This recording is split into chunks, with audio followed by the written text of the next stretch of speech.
everybody. So today what we're going to talk about is the farm setup that we have here in the house.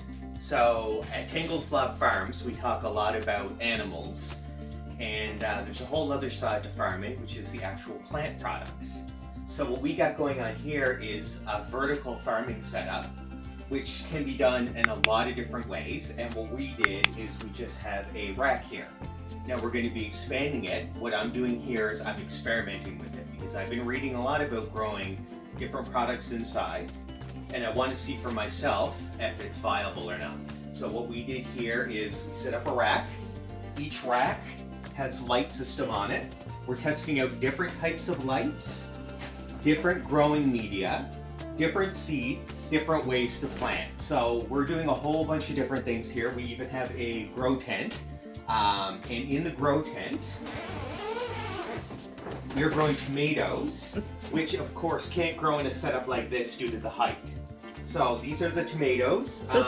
So pull the door back and stand close so people can see how big they are. So these tomatoes are shoulder height, Yeah. roughly, especially the tall ones. So yeah, they're quite the size here. Anyway, they got their own room due to the size. But what we have here is we're currently growing microgreens. So the microgreens are all growing in containers. I ordered these containers online. When they arrived, they were smaller than I expected. So these containers are what they call the 10 by 20s. These are the standard size and length. This is what I'm going to use going forward. These were something else that I tried. And one thing I'm currently trying is I'm growing them on paper towel. So absolutely no dirt. Now, I really like the idea of no dirt because no dirt means a lower cost.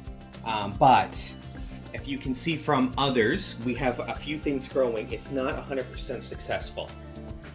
When you grow on paper towel, it is incredibly hard to keep everything moist. So I've been watering them half a dozen times a day, and even then it's still drying out. So it's not ideal. So I think what I will do as the experiment continues, I will move over to dirt or growing mats, just so that they have a better chance. And we'll see if that actually makes a difference or not. And so what's a growing mat? So, growing mats can be a lot of different things. The current ones I have here to try are made out of hemp.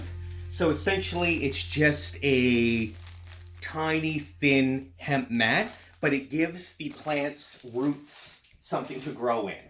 Because one interesting thing about paper towel that I didn't realize until we started growing and I started researching it is that plant roots can't grow into paper towel. Paper towel is actually too dense. So it's really hard for them to break in, which causes a whole lot of problems down the road. So this is the whole point of the experiment. It's to try this stuff and we're going to see what works. Ultimately, I'm hoping, at the very least, we're going to grow enough microgreens for us to eat continuously. But if the future experiments go a little better, hopefully we'll be able to sell microgreens to others on a pre-order basis. Of course, microgreens have a really short shelf life. That's why they're actually hard to get in stores. They usually only last about a week. So you're not going to be able to buy a lot of these in stores. So people like us who grow them are the easiest way. So you pre-order from us. When they're done, they're delivered right to you because you have to eat them right away. So anyway, microgreens, I'm going to do a whole video on microgreens and why microgreens specifically are really, really awesome. But this is mostly about the experiments that we're doing in the house. So there's a lot of different things you can grow inside, and there's a lot of advantages to growing inside as opposed to outside with controlled environments. But this is our little setup right now, and just showing you how easy it can be just to get started, because these lights are really cheap. You can get these lights for $20 to $60. These even cheaper.